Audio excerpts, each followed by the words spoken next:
Welcome back to the IAM Winter Solstice Symposium, providing you a virtual gathering space during these midwinter winds. Please warm your hearts at our fire. We have 18 wise women presenting this year, and what makes this gathering extra special is the group of dedicated fire tenders who are holding space worldwide for the symposium for their own healing and for the healing of the world and the group. So take advantage of that. Come on over to the Wind Clan and check it out. And maybe you can light a candle, engulf us in a purple flame. And we have special instructions to help you do that. Today's guest is Kathleen McGinley, a best-selling author of the book Soul's Lost, Soul Restored, A Sacred Journey Back to Self.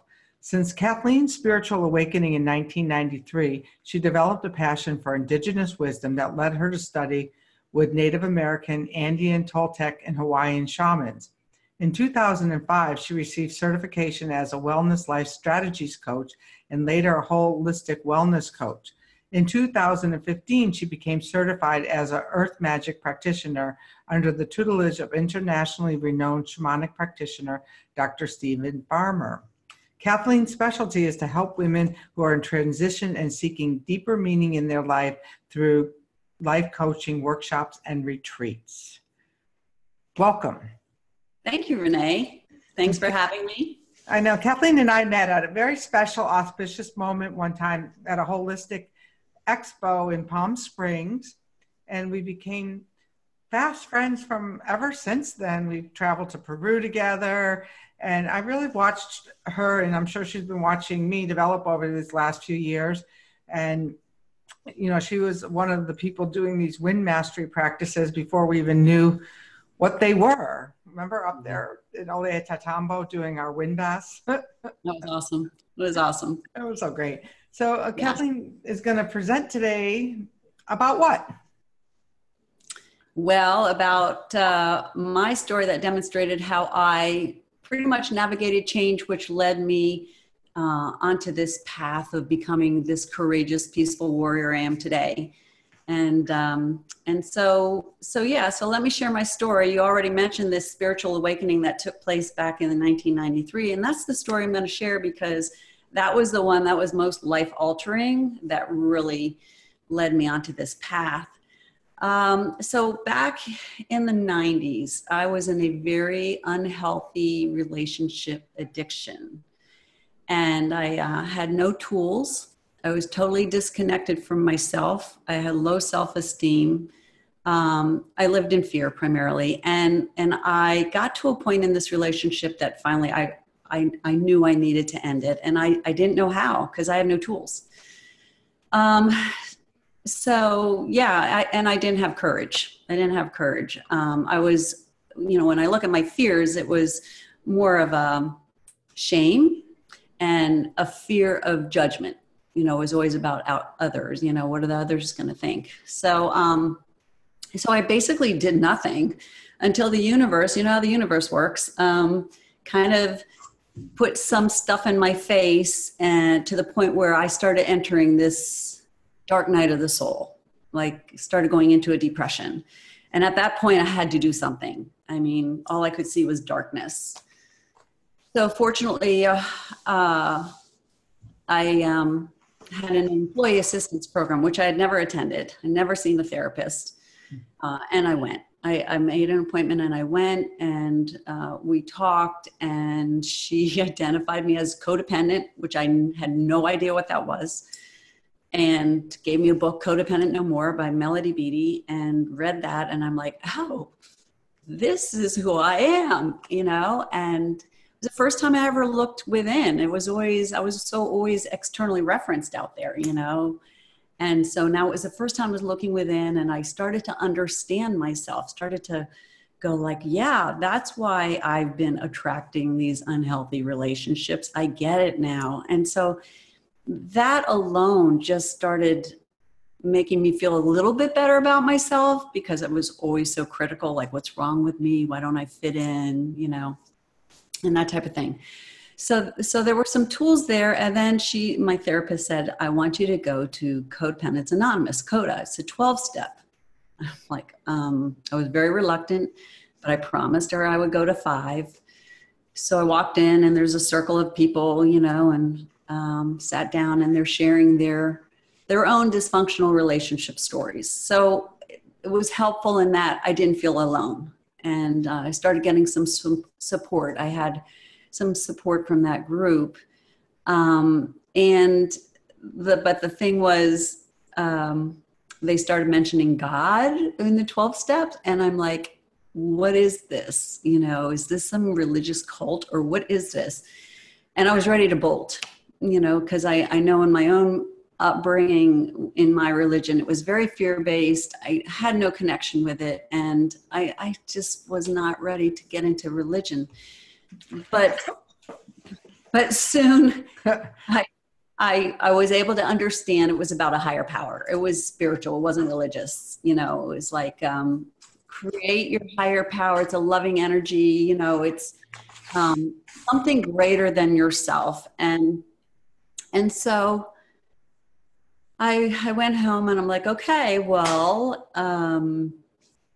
let's call it the universe. And, so I started communicating with this universe and asking, and I said, can you help me in this relationship, guide me. And all of a sudden there were things started happening, like messages coming in my dreams, synchronicities, all sorts of things were happening that I couldn't have even imagined or created myself. And it allowed me to start to detach. It allowed me to start to believe in something greater.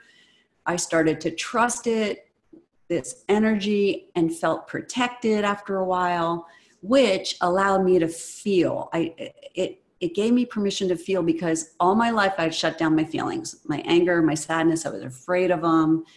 And now my mantra became feel and deal. So it got to the one point where I was ready to end the relationship, and I said, okay, bring it on. Because, I ended the relationship, and I knew I was going to grieve. I knew I was going to grieve like my whole life. So the emotions came, and they came strong. And to the point where every day it got harder. By the 9th day, my heart had enlarged due to heartbreak syndrome. It's actually a physiological condition due to this kind of thing.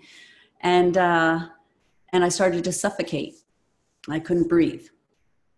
And so I remember coming home that day, struggling to breathe, crawling up my steps of my 2-story home, crawling over to the window, looking up at the sky, and saying, please replace this pain from my heart with love for you and love for myself. And in that second, the pain went away. And I just sat there going like, what happened? I just experienced a miracle. Like, heartbreak syndrome can be fatal. I mean, I basically thought the kids were going to come home and see their mother lying on the floor. And at that moment, I felt like I was part of everything. Like, I all of a sudden knew things I didn't know. I felt like nature was a part of me. I was part of nature. I could read signs in nature. All of a sudden, within that time period, I started like recognizing these hidden gifts that were emerging. I had just experienced, I think, what would be called a shaman's death, which led to my rebirth. And although it was a lot of suffering involved, it really led me to the birth of what I would call the birth of a healer. And so that then got me on my path to learning about like Native American spirituality. And the reason I liked it so much was because of the reverence for nature and seeing the spirit in everything, and which is my belief system. and which led me to life coaching and shamanism and my practice in helping people heal and empower themselves when they are going through, these kinds of changes. Learning that the universe is always for us, never against us, even when it feels like it's not with us. It was definitely there. And so basically, to recap, in a nutshell, in terms of those tools that helped me, was knowing myself. I really had to shift it to me and stop looking out there, learning to love myself. So really being conscious of that negative self-talk and saying things to myself that were nice for a change, with affirmations and visualizations. Obviously creating a relation with something greater. That was key. Because once I had that trust, I could feel, and all my life being afraid to feel, now I welcome emotion. It's all about feel and deal in order to heal, and recognizing that the emotions are our allies. So, and also taking times to be still and commune with nature was really, really important, really getting me to settle in and allow my feelings to move through me.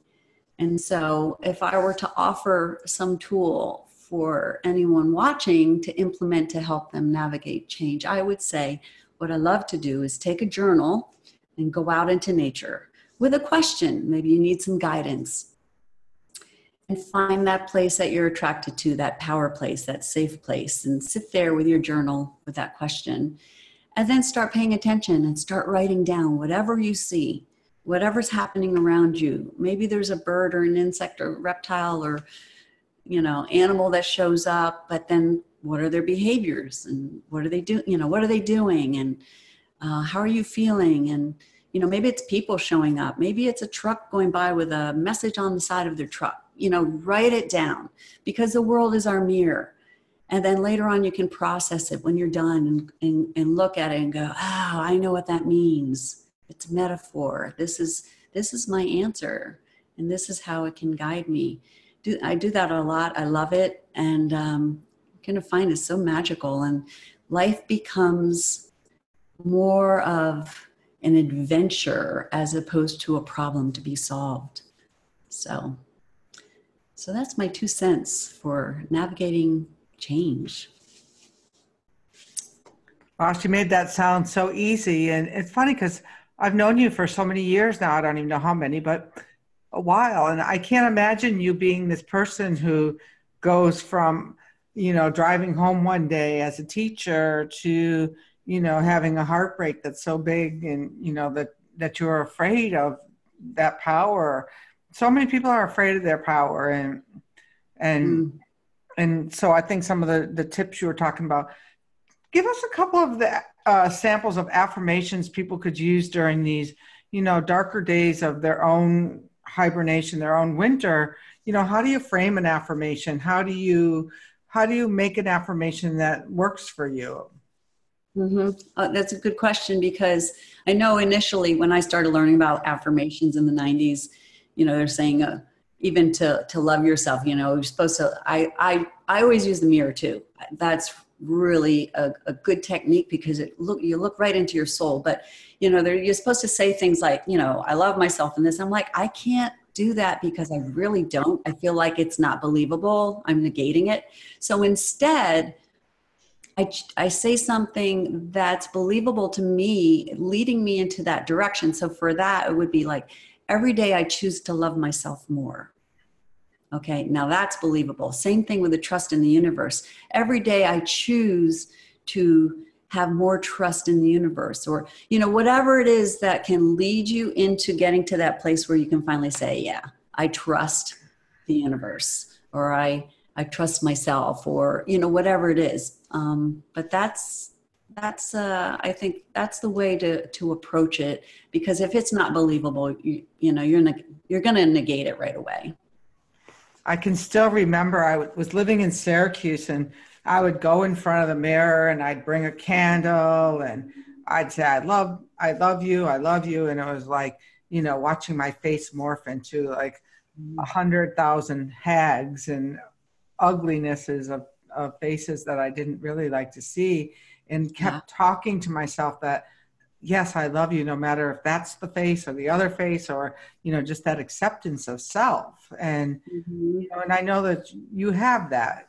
And then you said you journal a lot. So tell us about a journaling practice that might be useful for people during these changing times. What, do you journal on your phone? Do you journal? You got a book? Do you do it first thing in the morning?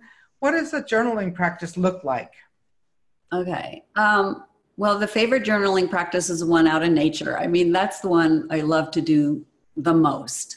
But there are other times where I just sit, whether it's I have an L-shaped sofa, and in the corner, I call it my vortex, because honestly, I can sit there and I'll feel like things just come to me.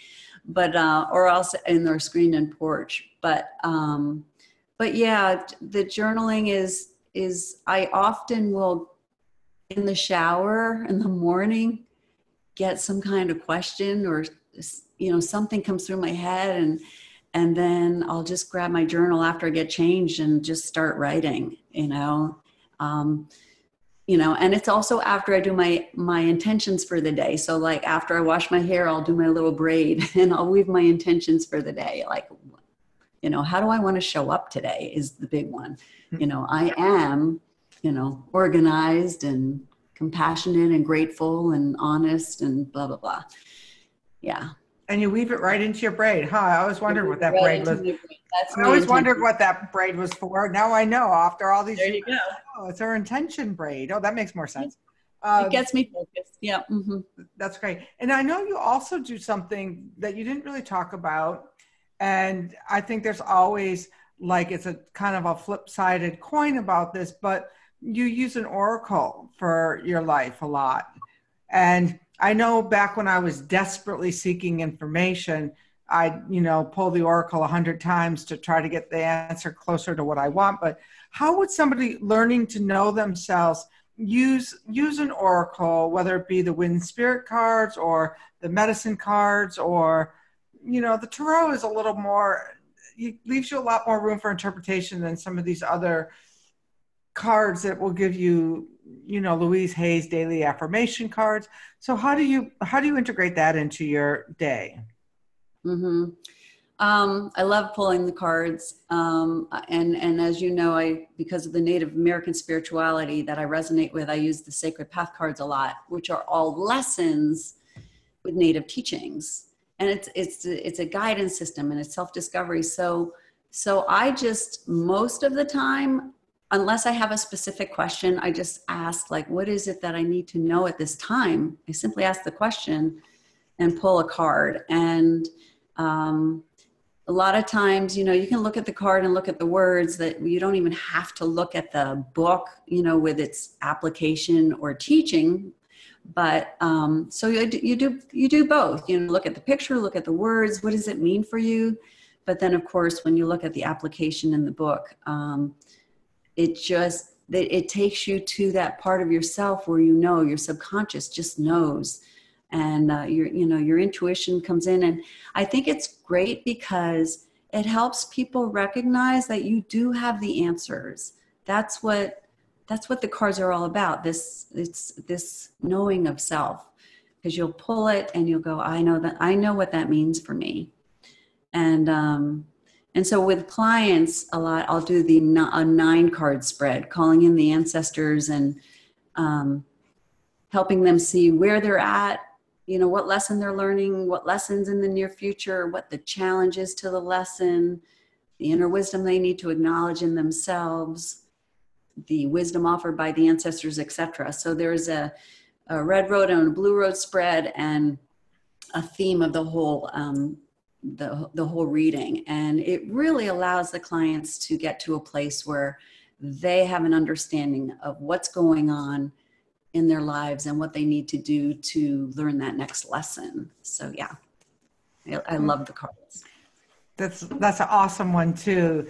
except for when you find your, like I was saying, when people find that, oh yeah, I'm looking for, they're more about like what you said, how you set it up. What do I need? Not tell me, is he coming back? Is he leaving me? I mean, I used to be so like, woe is me and all of this, which brings me to the point of, there's levels of awakening. And I talk about that at Winds of Spirit about how, there's the first level of waking up. And then as you expand in your awakening, there's a place where it's no longer about and I preface this, it's no longer about your self-healing per se, but trust me, self-healing will always reveal itself, and it's a refinement.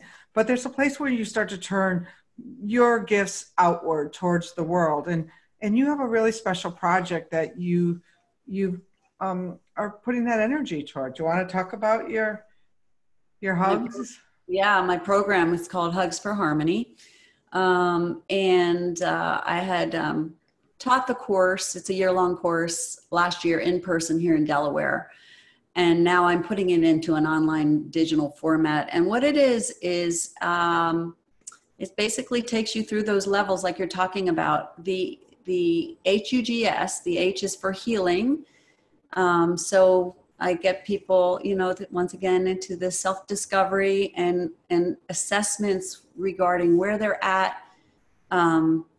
mentally, emotionally, spiritually, physically, and socially. So there's those aspects of wellness that we look at, and the tools that people can use to help them navigate those areas that they need to improve. So there's a big healing area component, and then the U, once that component's over, we shift into the U, which is universal oneness, which is all about becoming one with the universe, which I incorporate more some shamanic practices, teaching them, helping them get their power animals and journeying and reading signs in nature, doing nature divinations, oracle cards, and that type of thing. So more healing takes place, and they have more tools. And then the G, of course, once we remove the rust, once we clear out all that negativity and start to love ourselves more, etc., these hidden gifts start emerging. We start recognizing kind of why we're here and who we are. And then the S is about service. How can we use these gifts then to better to serve, to make this world, help make this world a better place. So that's the S in the hugs. And so, yeah, it's been very successful. And so I'm looking forward to getting it out there probably in the beginning of 2019 and in a digital form. And where can people find you? People can find me on my website, which is www.kathleenmcginley.net, McGinley. And also, I'm on I'm the host of my own online television program called Transformation TV.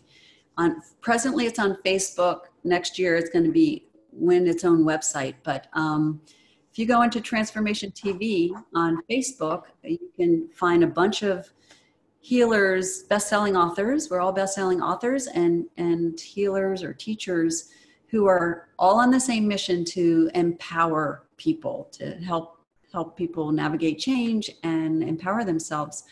So I have a program on there every other Friday night at 8:00 p.m. Eastern Standard Time, but then there's replays. So you can go back and find those programs and watch. So I would say that those are the areas. I also have my own Facebook page, Kathleen McGinley, Heart Rock Healing is the name of my business. So you can find me there too. And all of those links will be in your email that you get. And if you're not signed up for the symposium, please go over to IAMsymposium.com and sign up so that you can get all the special gifts that our presenters are offering. And stay tuned with us because we have many more days of this Midwinter Wind Symposium, which we're not selling anything here. We're giving this freely from the heart. You don't have to buy the downloads later or anything like that. You can just go over to YouTube and check it out on my Enlightening Arts channel and, be with us. And because this is a transformational time of the season, and we're here holding space together. We have fire tenders holding space with us, and because we all need it. You might need Kathleen's message, or you might need Amy's message, but they're all different messengers. You know, maybe you need a hug today. So thank you so much for being here with us, and all of you at home. I hope you're really soaking this up this season.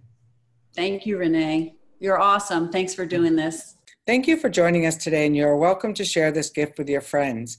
Stay with us for the 12 days of the Yule, and if you feel called to go deeper, please join the group of committed fire tenders on the Wind Clan group page wall on Facebook. We look forward to being together with you on this online ceremony to celebrate and bring ritual back to the holy days.